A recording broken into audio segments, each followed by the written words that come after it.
Hi, everybody, and welcome back to A Foggy Day on Olympus. My name is Coel Campo. And I'm Mike Pierce, and this is a series of grown-up discussions for grown-up people. The name of the Foggy Day on Olympus is a reference, of course, to Mount Olympus, where the Greek gods lived, as you now remember. But the world is a murky and a foggy place, so whilst we try to give an Olympian judgment on things, of course, we do the best that we can. And today's episode is called How Do You Like Your Dead People Served, Sir? Ways to Interpret the Past, which is the second episode in our series on history and why it matters.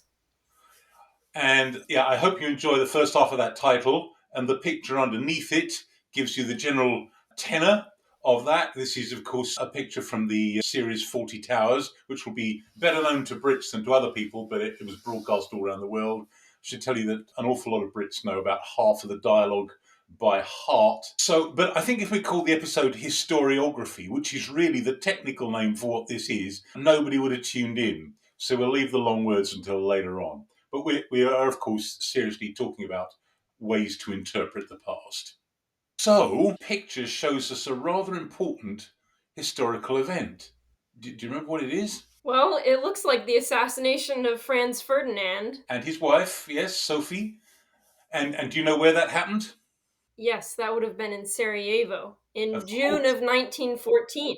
Good, yes. Well, of course, you've been there because that was included on the trip that we took together with a whole bunch of other ankle biters back about 8 years ago now. Something like that, yes.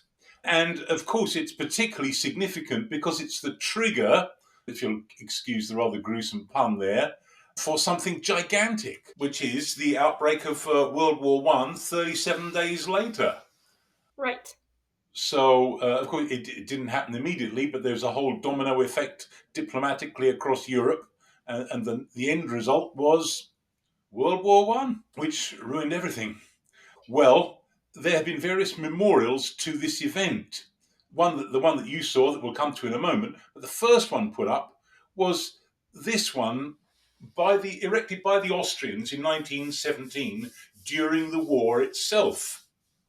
So that they didn't realise, obviously, at the time that they would be losing the war the following year, and that the end result of the conflict would be that the empire itself, the Austro-Hungarian Empire, no longer existed.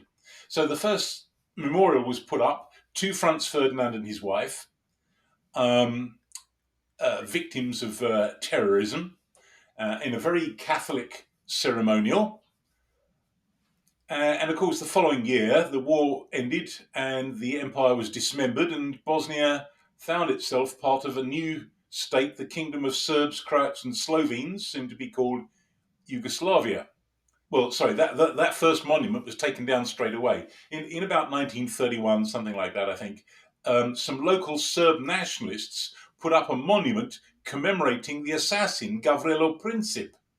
And when World War II came to Yugoslavia, the Nazis moved in, and the first thing that they did when their troops reached Sarajevo was to take that memorial down. So this picture shows Nazis removing it in April 1941. Well, when the war ended, of course, the Nazis were kicked out and Yugoslavia was restored, but this time as a communist state. So they put up a new memorial. Not this time, certainly not a Serb nationalist one, because the new government didn't like that. They couldn't really claim that Princip was a communist, but they said that he was an opponent of, or that he had struck against imperialism. So maybe a sort of honorary communist. Well, that memorial in turn was destroyed kind of accidentally by Serb shelling of the city in the Bosnian War of the 1990s. And it's now been replaced by this. And that's where you and I and the others went to see this. And let's just zoom in this photo here to the English version underneath. And you can see it's as neutral as you like. It doesn't celebrate the event, it doesn't condemn it. Of course, the local authorities, they're not about to celebrate Serbian nationalism. But on the other hand, they've got no brief for the Austro-Hungarian Empire. What they want is to bring tourists to Sarajevo, which of course is what we were, because they need the money, frankly.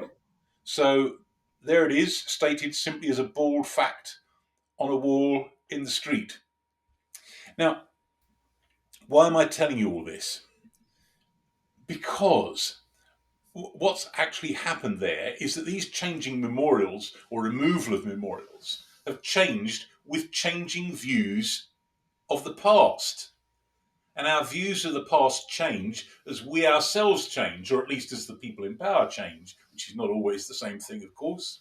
So that had changed. I lost track of the story there, but 4 or 5 times between 1917 and the 1990s. So 80 years. History doesn't always change that fast. Take another example that perhaps many people listening will be more familiar with.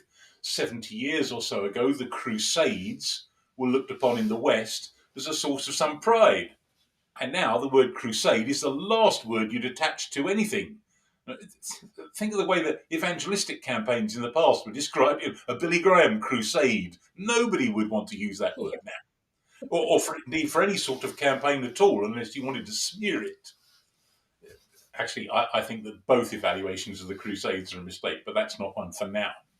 Well, okay, so the danger in recognizing this rather obvious fact is that if we're not careful, we slip into allowing ourselves to shape the past in any darned way that suits us, and that's a mistake. We can do that, but at the price of failing to understand and thereby losing the whole value of studying the past in the first place. It's pretty, normal human nature, right? I suppose to sort of look back at the past and view myself in the best way possible.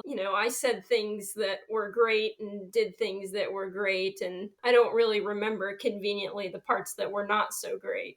Right. Yes. So So, so this something analogous is going on to the collective past, as goes on with you in your mind in remembering your own personal past. Yeah. Yeah. human nature on a grand scale, I guess. Yes. Yes. Absolutely. And we are extra good at justifying ourselves. And when we look at then at the big picture of the past as a whole, we're extra good at projecting the view of the world that we want to have now onto the past. Right. I mean, one of the Right. big issues in teaching students this subject is their persistence, and it's perfectly natural, even if a mistake, in viewing everybody in the past as being basically like poorer and low-tech versions of themselves, right? Um, Yes. As and we talked about in the last episode. right, Yep. yes, exactly, yes. Okay, well, let's consider some of the main ways that traditionally people have viewed the past. And I made a list here of four. There are others, but we're just trying to cover quite a lot of territory here. Firstly, we should mention the cyclical view, the idea that uh, the human past goes in on repeat mode. History repeats itself. That's the most popular expression of this. And of course, it doesn't. There are kind of rhymes, as it were. There are similar events, but no events are really identical. But the people who subscribe to this point to similar events insist it's like a kind of cycle. There's the Christian and Jewish idea, which has become mainstream now in the West and probably most of the way around the world, the idea of linear time, that it's basically a line, and you and I are somewhere on that line. We'll come to that in a moment. There's an almost universal phenomenon amongst people who don't know a lot of the past, and that was true of people in the past, but it's true also of not very educated people today, to conflate everything. We'll say more about that perhaps in a moment. And then there's the sort of the heroes and great men approach of the past, approach to the past. That we look back to the past really just for major figures, and it's as though everybody else didn't really exist. Well, let's say a little bit about each of those. So this diagram here shows us, as we might expect, a circle. It suggests that history repeats itself over time and there isn't any real progress. These kind of views were common in the ancient world. So Herodotus and Thucydides, and we'll mention in a minute, suggested this. They didn't necessarily endorse it, but they suggested that. Sima Qian in China believed in dynastic cycles, the ruling dynasties in China, kind of repeating the cycles of the previous dynasty each time. Mesoamerican civilizations certainly believed in this, and in the Renaissance period, Petrarch and Machiavelli recycled the idea. Recycled, haha. In modern times, Toynbee and Spengler believed in it. Oswald Spengler, his most famous work, he was a German writer. He produced, in the aftermath of World War One, his book, The Decline of the West, which has remained in print ever since. It has to be said that this view is particularly popular amongst modern times, at least, in societies that are in decline or that perceive themselves as being in decline. So, since the West is now very obviously it is in decline, you can expect there to be a new boom in protagonists for the cyclical view because it's kind of psychologically reassuring. There's some kind of inevitability about this, and if history's a cycle, there'll be a point in the future when we come back again. So it's kind of consoling. I think that, not to get too off track here, but I think the words "the West is now obviously in decline" may be a little shocking and exciting for some people. Is there anything else that you want to say about that while we're on the topic? Well, not a lot. I mean, it's something that we will certainly come back to in other series. My sense is, tell me if you disagree with this, because perhaps some people will disagree. My sense is that over the last 15 years or so, this sense has become practically universal in the West. That we are declining, we have come up against the outer limits of what nature can supply us as we're using up resources and the climate itself is changing.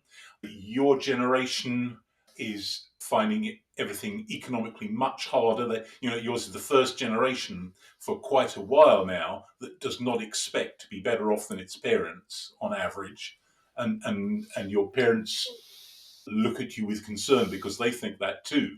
And then, of course, we've got all the worries about the new challenges that are coming from newly resurgent other powers around the world, non-Western powers that are very hostile to us. I think that sense is kind of universal. Do you think I'm being too pessimistic? I don't know. I'm not. Yeah, I always think that. Maybe Uh, things always look sunny in Florida, but I don't know. well, yeah. Sometimes. But yeah, maybe we can make this our first real invitation to start a conversation in the comments. We would love to see what people think, if Right. the West is in decline or not. So Yes, we'll be kind of addressing things around this when we look at my notorious track, Why the Rest Hates the West, in a series in the near future. So we'll doubtless be yeah, looking circling forward around to some that. of this stuff, yeah. So does the West look any more appealing in the linear view? Well, no. In a word. Never mind. As you can see from this diagram here, the linear view, which starts off being a Jewish and then a Christian view, is then becomes normative in the West, including in the post-Christian and more secular West. And nowadays, something like this is just generally accepted around the world, I suppose. So this traces things back to the Big Bang, and then there's a rather grey zone before that, number one, which is whatever there was before the Big Bang, which was quite possibly nothing. And here we are, somewhere near the end of history, with number 10 similarly greyed out because who knows where things are going. But so it's representing some model of the linear view, which most Westerners would now accept as some kind of common sense.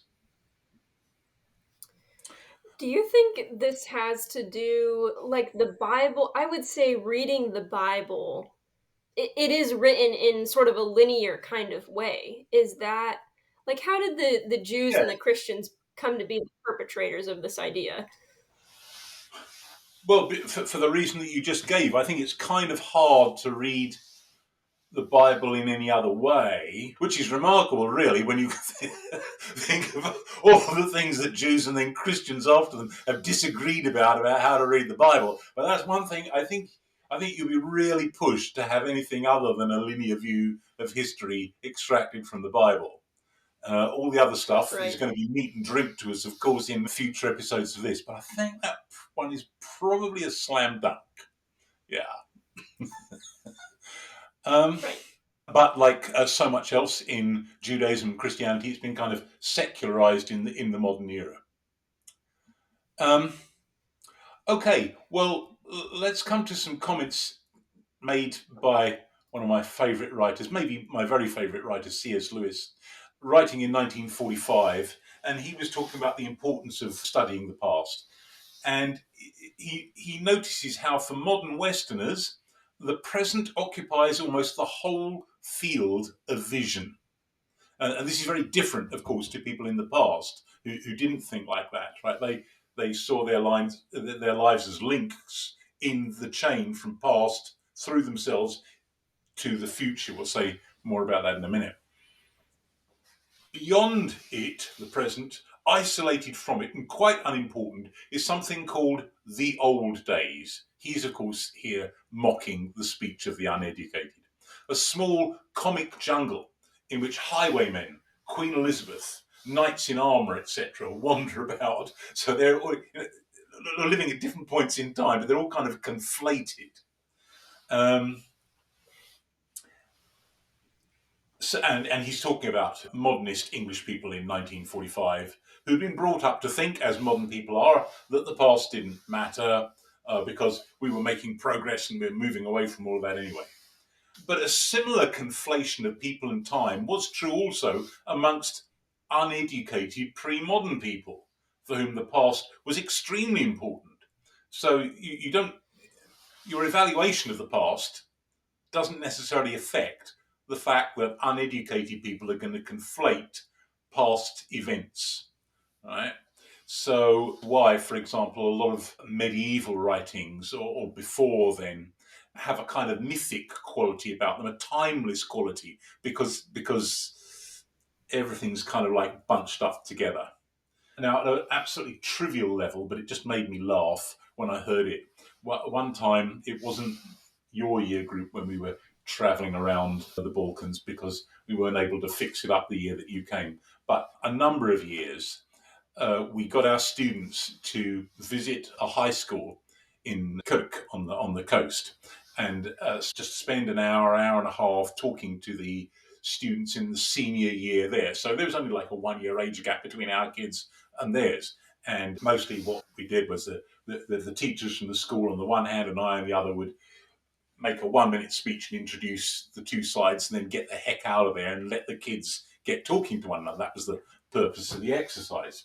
But I just overheard a snatch of speech from one of the local boys talking to one of our students about the castle, which is called the Frankopan Castle because this is dynasty over several centuries that had built it and that had governed the island and a bit of the adjacent mainland. And I just heard him say, well, there was once this man called Frankopan. And I just laughed and laughed because this whole development going on over centuries and generations was just conflated to, well, there was a man sometime in the past. It's this is still going on. It's the way people think. It's a mistake, but it's what people do. And this is what Right. Lewis is telling us about. Well, lastly, we should mention the sort of great man theory of history. The classic quotation there, often cited, is from Thomas Carlyle, the preeminent Victorian man of letters, who says that the history of the world is but the biography of great men, which I don't think we'd go for now, really. Of course, we now want to say of great people, but until really quite recently, men in that sense was taken to include human beings of whatever gender, right? I think people in general have, even still, we have this propensity towards reading biographies. I feel like the biography section of the bookstore is always, well stocked and well packed, and Yeah, people want to read biographies, and which I agree with. I enjoy a good one, and recently bought, a biography on Nelson Mandela. right. It's probably 800 or 900 pages, so I may never read the whole thing, but You'd be quite it's on thrifty my after bookshelf. all. Well, I mean, I agree with you. I'm not knocking biography by any means, and certainly I've enjoyed reading biographies and still do. Sometimes they're very very enlightening into a whole period. And lots of people who think that they're not interested in history because maybe because somewhere in their minds they can't cope with the whole big picture thing, feel, well, but if I can get a story, and if you're reading a biography, well, it's a story, and that's like a doorway into the bigger period or country or whatever it is that they're part of. And I agree. Like you go into bookstores, and there's the biography section is often at least as big as the history section. I'm very bad because I don't tend to browse around that, because I can't find the biographies of the Nelson Mandelas of this world, because they're crowded out by, the biography of Bimbola Choo Choo, or whatever, some totally fatuous Hollywood starlet or something. And I can't face wading through all of that. But that's me. Um, Okay, well, let's get on to looking at different ways of reading the past. So it will, and all we can do in this time is to look at a couple of representative figures. So when we consider ancient historians, well, who else would we choose but Herodotus and Thucydides, because they're kind of the most influential and the earliest, really. So here we have in 484 BC, or around then, to around 425 BC, Cicero, writing 400 years later, called him the father of history, because he was the first, at least that we know of, to collect materials and evaluate them critically in order to create a plausible narrative. And his histories give an account of the Greco-Persian War, in the midst of which he was born, and which lasted until his mid-30s, and he sought to explain the origins of the conflict. Now you were telling me, I think that you this was inflicted on you in high school or something like that, and you found it a bit problematic.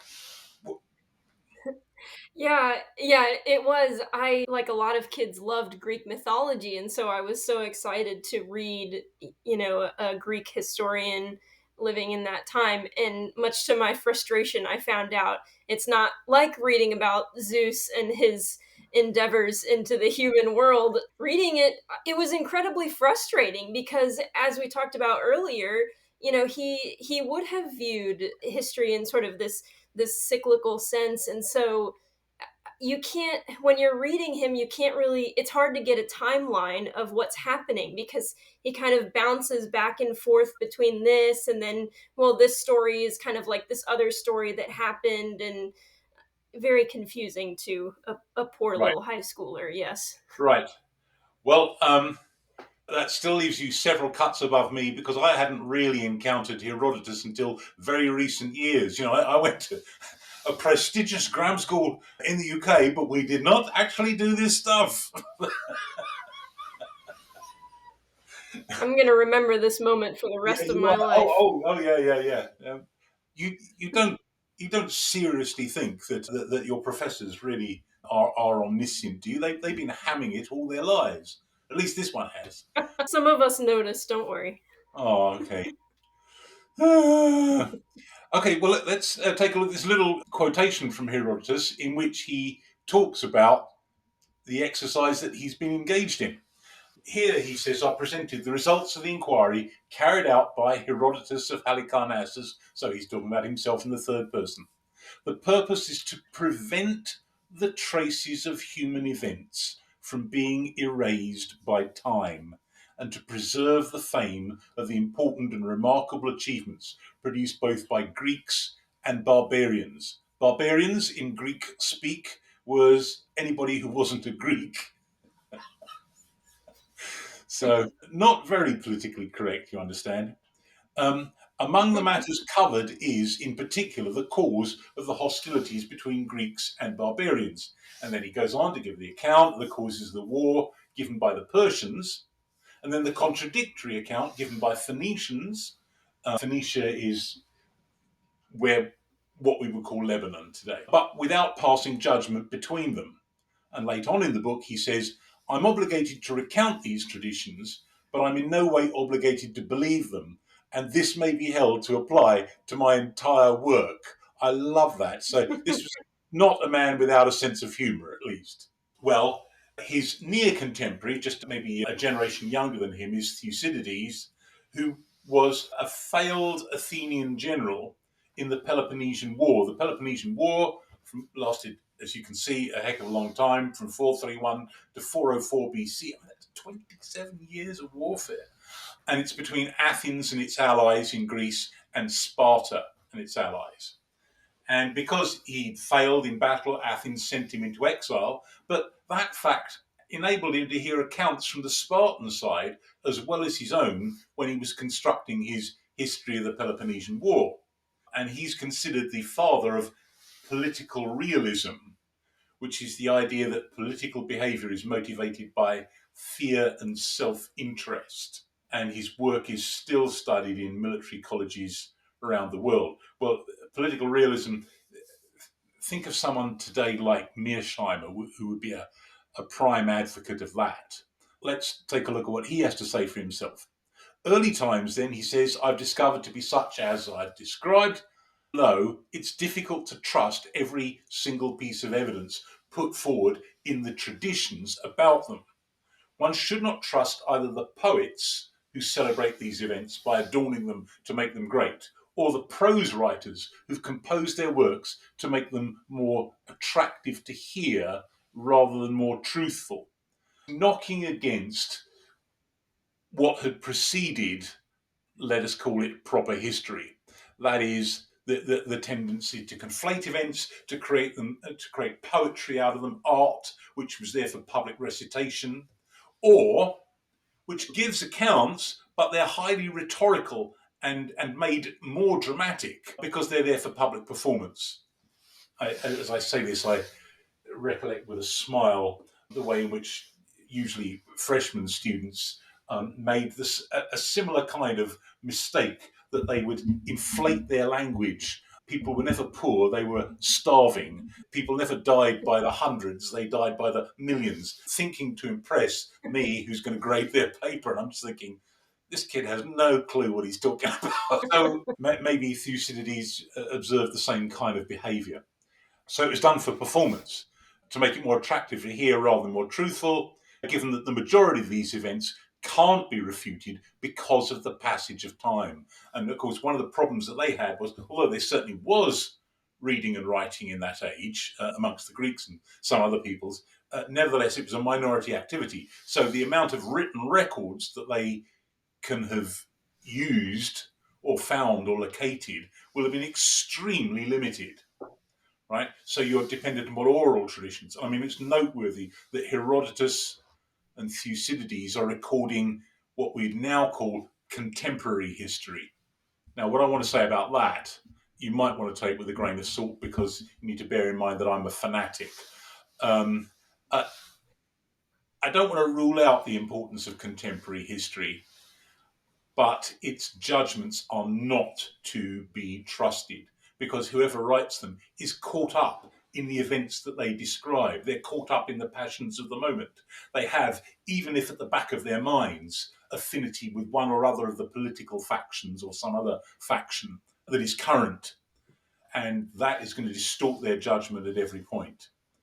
And I would say, and again, I'm an extremist on this, I'm not sure that anything very sensible was said about World War II, for example, until after the Cold War was over, because World War II was too obviously the cause of nowadays until you get past that. Right? It's not that people said stupid things in the 1960s, 70s, 80s, and so on, but they didn't say anything that was any more enlightening than the people who were shouting at one another during the war itself. There needs to be the passage of time and perhaps getting beyond the immediate circumstances that the events you're describing have created, and then you can get more of a picture of what that was really all about.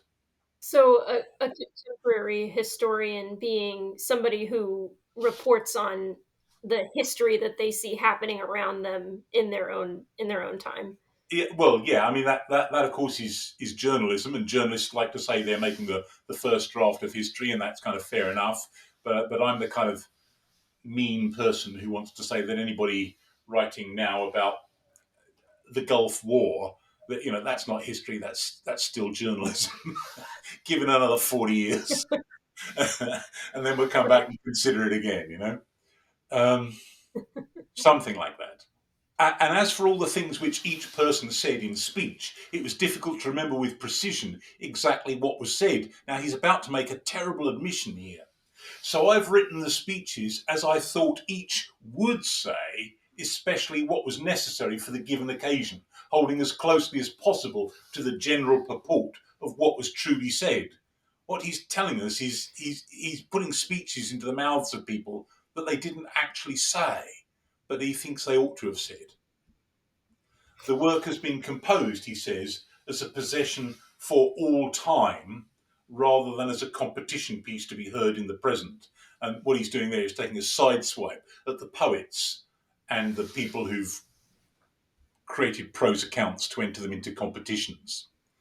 So he's trying at least to be dispassionate, even though he's just admitted that he's fabricating speeches.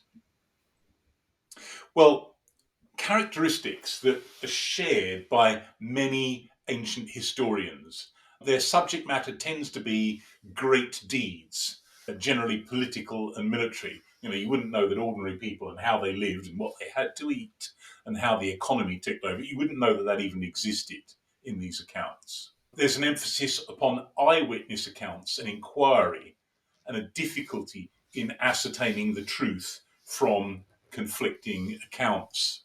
And this is something that we still find today. I mean, human memory is remarkably faulty. We all think our own memory is pretty good about things that really matter to us. And as police investigating a crime often find, there are conflicting accounts of what happened, and nobody's consciously lying, but somebody's clearly wrong, right?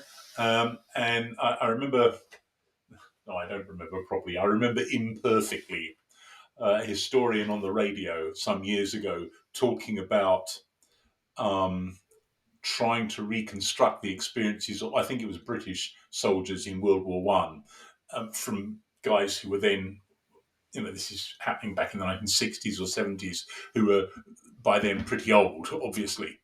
He said, if any of the people I'm interviewing starts off by saying, "So I says to him, I says I discount every syllable that he says after that, because he's clearly getting into enjoying the rhetoric of telling his grand story, and people are like this. Yeah, we don't know anybody who starts stories like that. No. Are you imputing something there to me, Mrs. Campo? No, sir. Okay, well, Polybius, another ancient historian, says that the aim of history is truth. That is, there's a claim to avoid bias, exaggeration, or mere pleasant tales. The aim of history is truth. Is that really even possible? Well, as the Germans would say, Jein, Ja und Nein. Famously, it was the German historian from the 19th century who said that the task of historians was to reconstruct the past, and his deathless phrase, wie es eigentlich gewesen, as it really was. And this is, of course, perhaps very naive, because as we see every single day around us, we can't even agree wie es eigentlich ist, the way how it really is, which leaves us shouting at one another and screaming and what have you, right? And neither could people in the past, especially when there was conflict. But we can be too skeptical. We can fall off the other side of the horse, as it were, from von Ranke. Just because we can't hit perfect doesn't give us license to cut things out any darn way we please. So for example, if I were to tell you about some experience that I'd had, I don't know, a few days or maybe many years ago, clearly I'm not going to be able to recall all of the facts involved, and there are certain things that I'm going to want to stress to you. But that doesn't mean, or it shouldn't mean, that what I'm telling you is a complete distortion, or the facts I'm giving you are simply wrong. I'm giving you a particular version that I think is worth you knowing. Or if you're bored, at least worth me relating. So, right? So, if von Ranke is simply naive, we can also be way too skeptical. I think it was Francis Schaeffer, the Christian apologist, who, in a completely different context, different argument, said, look, there's loads and loads of different kinds of tea around the world, and a cup of tea can mean very different kinds of drink. But if I offer you a cup of tea, I'm not offering you a side of bacon. That is that simply because you can't convey something perfectly doesn't mean you can't convey it at all. And Right. so, it's a case of um, steering the wagon somewhere between von Ranke's naivety and being simply cynical and a complete relativist. Well, one of the aims of ancient historians was they claimed that it was useful, or at least it would bring pleasure to people who heard it. But the lessons that it taught were useful. That moral judgment could be passed on the actions of significant figures in the past. One of the problems in writing history that wasn't contemporary was the constant resort to myth and the actions of the gods. Once they got before their own time, then there weren't written sources, there were stories passed down, and then inevitably myth crept in, and the actions of the Greek gods, and the whole thing became, well, very hard to tie down.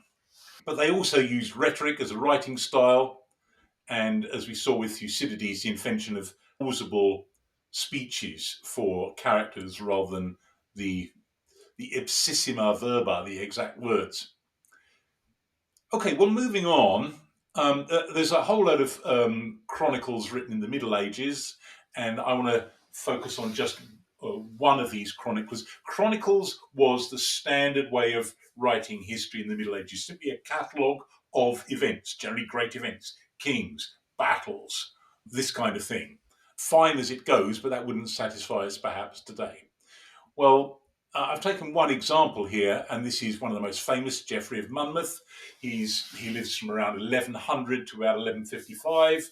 So England had just come under the rule of the Normans, and when the Normans had got something like proper control of England, they moved straight on into Wales. Not all of it, they couldn't do that, but at least the south part, and so Monmouth is under their control.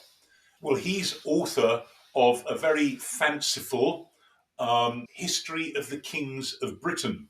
Now, in in that kind of usage, Britain then meant, as it still does, a geographic entity, right? But at the time that he's writing, Britain was nothing like a unified state. There were several kingdoms in Scotland. There were even more in Wales. There was one just about in England that was starting to encroach on Wales, and that was it.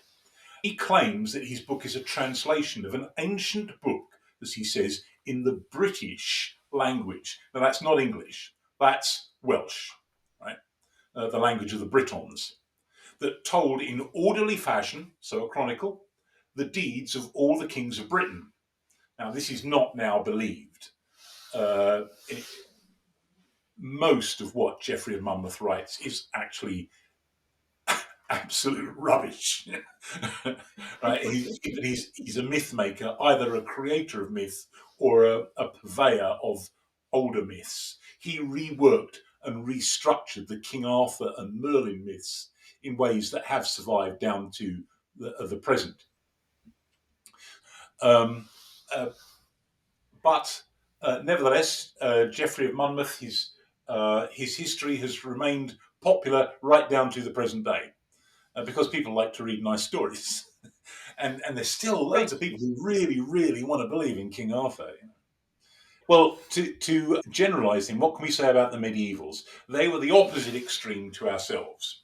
Normal people in most societies in the past they were geographically parochial, but not chronologically parochial. We are chronologically parochial, right? But they weren't, but they were geographically parochial. For them, as C.S. Lewis would have said, that the present has always appeared as one section in a huge continuous process, and that was how they saw themselves.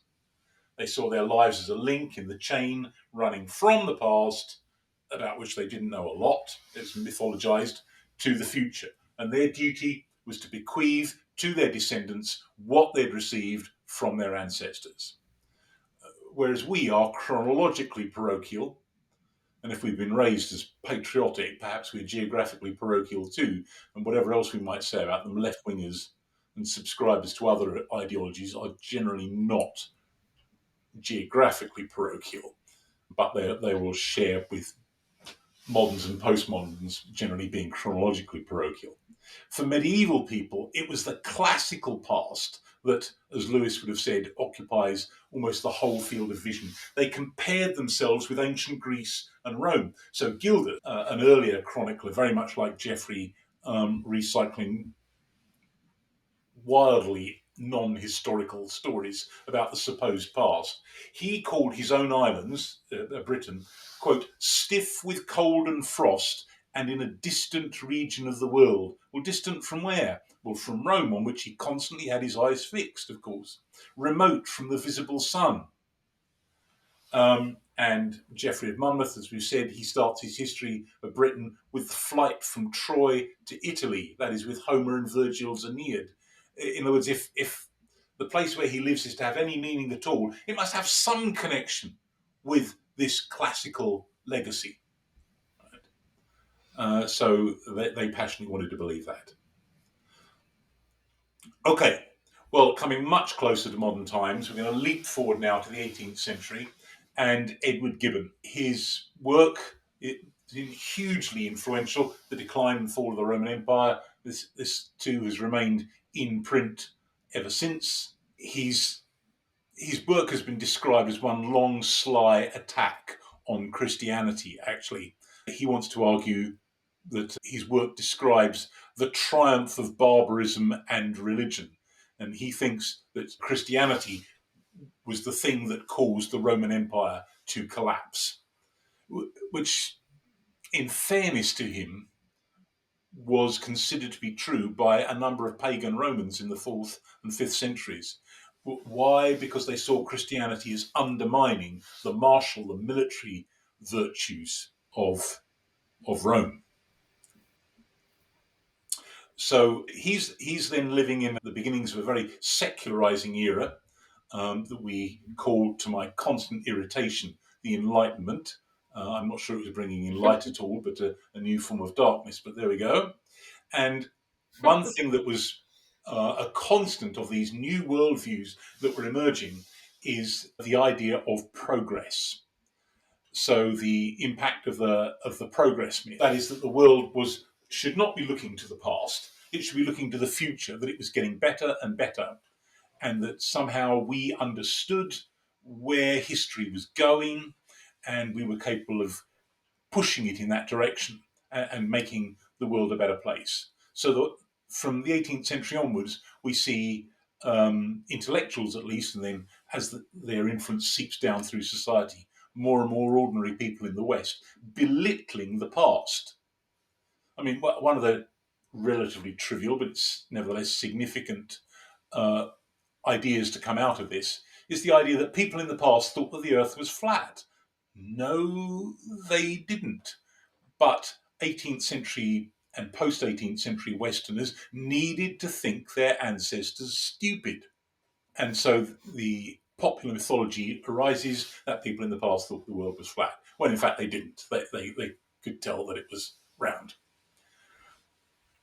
One of the dominant schools of history, to call it that, in the 19th century, in the first half, perhaps a bit less than half of the 20th, particularly in Britain and America, is what we call the Whig view of history. Well, the Whigs were the Liberal Party in Britain before they were called the Liberals. And they saw the meaning of history, or the trajectory of history at least, as being a development, an economic development towards more commerce, more trade, more industry, and following a trajectory towards a more democratizing society where parliaments decided things more and kings much less, if kings existed at all, and that this trend would continue. So it's a very optimistic view, part of the progress view. Marxism, again beginning in the middle of the 19th century, is similarly optimistic by its own lights, at least. It's severely rationalistic. It thinks that matter is all that exists. It also thinks, following on from that, that human beings are entirely dominated by their economic interests, and that the workings of economics and people's economic interests dictate everything. Politics, culture, religion, moral ideas are all simply rationalizations of people's economic interests, and that this is what's driving history. So Marxists were sure that things were moving, well, they tended to see in recent and coming centuries two waves of revolutions. One transferring, when economic power had moved from the agricultural landowners with their summit in the king to traders and merchants and the bourgeois, they would have a revolution in which parliaments take over control from kings. And then what happens on the back of that is industrialization, which creates an industrial working class, the proletariat. And then there'd be a second wave of revolutions in which this industrial working class would take over from the bourgeois and bring in a socialist utopia. And the 20th century showed fulsomely how well that worked out. But that was their view of history. Well, not just these, but many other people have used arc of history type language. It's a slight misquotation of Martin Luther King in his famous speech. He says that the arc of the universe is long, but tends towards justice. Many people quoting or semi-quoting him have tended to call that the arc of history. I think Barack Obama did the same kind of thing. So it's a kind of the idea that things are getting better and better. And closer to our own time, say from the mid 1980s through to about, I don't know, 2008, I guess, if we want to put a precise date on it, neoconservatism was a very influential force. Perhaps we might call it the Whig view Mark II or 2.0, to use computerish language. That basically all countries were moving in the direction of free market capitalism and democracy. This was going to be the end of history. And of course, that view has completely collapsed.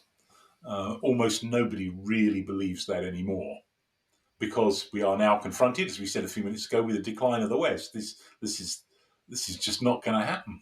So, if these are all examples of or pertaining to the progress myth, is this where the political use of the term progressive comes from? Yes, it is. It's for long been a piece of sly jargon used by people who espouse fashionable opinions so that they can flatter themselves that they know where history is going, and that people who venture to disagree with them are simply obscurantists who are destined for defeat. And the thing that just amazes me, I would say irritates me, but I just find it astonishing, really, is that now all of these ways of thinking have passed out of vogue and people don't really believe in them anymore. You still find people espousing certain kinds of opinions who use this term progressive, right? Like, none of this actually happened. Haven't you seen what's happened? Right? um, to maintain in the present day that you know where history is going and that you're on the side of the angels, and that you're bound to be victorious in the end, and the people who dare to disagree with you are obscurantists who are going to be buried by history. I mean, seems to me to be a nonsensical way of talking now. People no longer believe in progress anyway, no matter how you define it, whether you think it's going to end in universal capitalism or a socialist utopia. Yes, yes. Well, now, Tim Snyder, someone with whom I disagree about a number of things, but he's a brilliant historian teaching in Yale. He wrote about this idea of the arc of history very recently. He says that the hubris of American foreign policy is more a matter of thinking that history is on your side, and history is never on your side, because, he says, there's no such thing as history which can be on your side. Well, history is not a thing. It's an abstract noun, right? And that's okay to reify an abstract conception, but not if you come to think that it really is a thing. It's a way of talking about past events and past developments, and that's very fruitful. But it's not a thing, so it can't have an arc. And I think, he says, the whole idea about the arc of history bending towards justice, it's a nice thing, but there's no arc of history. It's not bending in any particular direction. And he goes on to say that we failed seriously to challenge Putin's invasion of Georgia in 2008 and of Crimea and eastern Ukraine in 2014 because Americans thought that we're winning the war of ideas. History, culture, all that stuff is on our side. But that was wrong. Right? And it's not because he's on the other side. Far from it. He's just saying that there isn't that kind of inevitability. And Right. he's got a point there, I think. Okay. So we're now in a period that we might call postmodern anomie. History could be going anywhere. It has no meaning.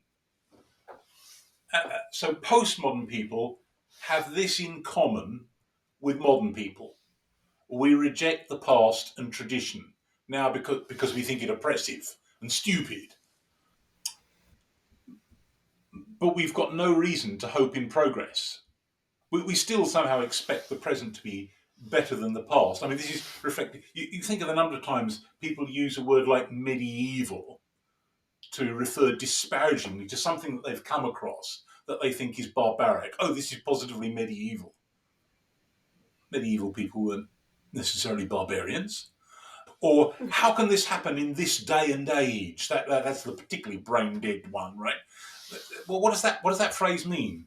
It means the present is better than the past, that I know where history is going, and it's bound to be better. And then I'm confronted with evidence that I'm completely wrong about all of that, and so I simply get outraged. How can this happen in this day and age? Yeah. So postmodern people have no sense of where things are going, but they're continuous with the moderns. And this kind of goes back to the Enlightenment idea, right? Like, we're better now than the way Right. things used to be. Right. Yeah. Yes. If history has no meaning, then, what does that mean for the Christian view of history? Right. That is a really, really important question, and I'm going to be very bad here and almost sidestep it. Um, Christian takes on the direction of history vary enormously, enormously, according to what view of eschatology we have. Eschatology is the study of the end times, the second coming of Christ, and there's basically four major views on that, and they diverge very much. And we are going to spend some future episode at some point in looking at those properly. We touched on one of them, two of them actually, the most extreme ones in our very first episode. I want to say just lightly, and I'm not going to pursue this very far, that certainly the kind of take on eschatology that I would have wouldn't necessarily be in serious conflict with some of these current takes on things.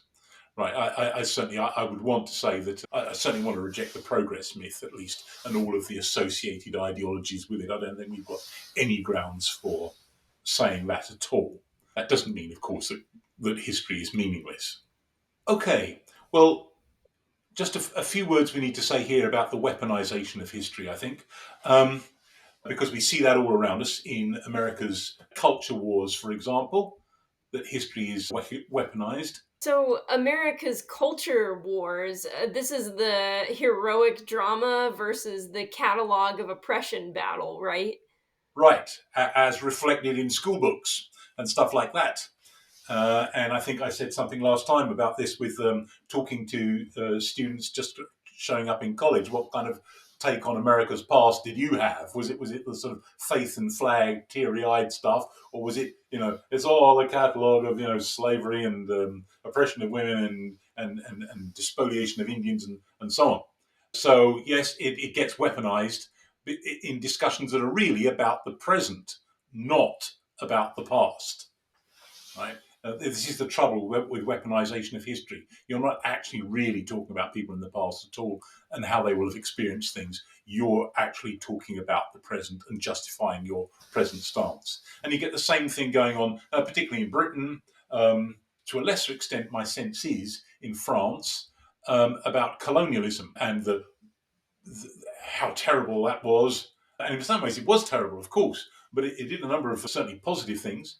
Think about how Putin has weaponized a particular take on the relations between Russia and Ukraine with his notorious essay in, what was it, the summer of 2021 when he was preparing to invade, basically saying that Ukraine wasn't a proper country and etc. etc. etc. Right? So he's preparing a historical groundwork to weaponize it to justify what he's about to do, and the radically different takes on history in the Middle East concerning the Israel and Palestine conflict. So how we construct the past is the legitimation for what we want now. And I would argue it's the basis for false history. It's a history that's about yourself and not about the people of the real past. Well, just to wind up here, let's just look very briefly at some books that deal with historiography. Historiography is the proper name for what we're dealing with today. That is the history of histories.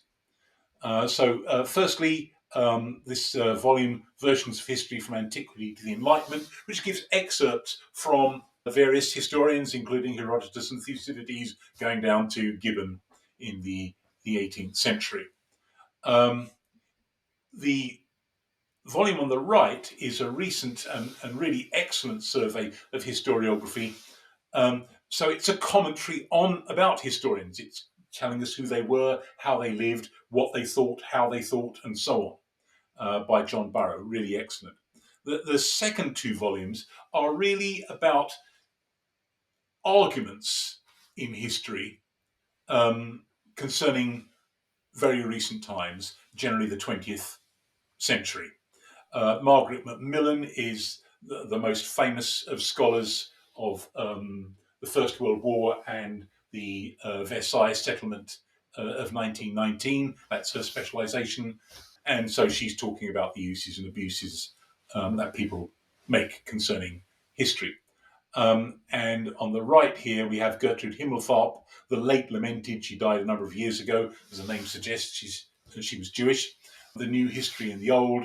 And she's contrasting. Well, she died before the term woke was in use, but versions of history that were tending in that direction compared to what had preceded it. And this is a collection of her essays on that theme. Okay, and finally, I'd like to mention what I think is the real import of history. It's an account of the past that would be recognizable if related to the participants themselves. That seems to me to be an acid test. If what you're saying about the past would bear no resemblance to the concept in terms of which people saw their own lives, then you're talking about you, you're not talking about them. So it must seek to explain why people, in their own estimation, acted as they did, and why and how events unfolded as they did. And that illuminates the consequences of those actions and developments for later periods, including, of course, the present. It's not that we must be absent from the discussion. We can't be, obviously. But that can't be the whole focus. So history is a discussion from which lessons may legitimately be learned, as long as we remember that no two set of historical circumstances are entirely alike. The selection of some facts rather than others for attention is unavoidable, but that doesn't legitimize cherry picking to substantiate current ideologies, grand narratives, or simplistic. People in the past did not live their lives as mere ciphers to vindicate your ideology in the present. And the lives of people in the past eras, one of the few things they have in common with us is that they were just as confused and messed up as those of people living now, just like us. They were muddling through. Well, next time we'll take a look at why one should study church history and what that means for religious believers in the present. So that's it for today, folks. So it's goodbye from me. And goodbye from him. Yep. We're getting this right now. Okay, we'll see you next week, everybody. Bye bye now.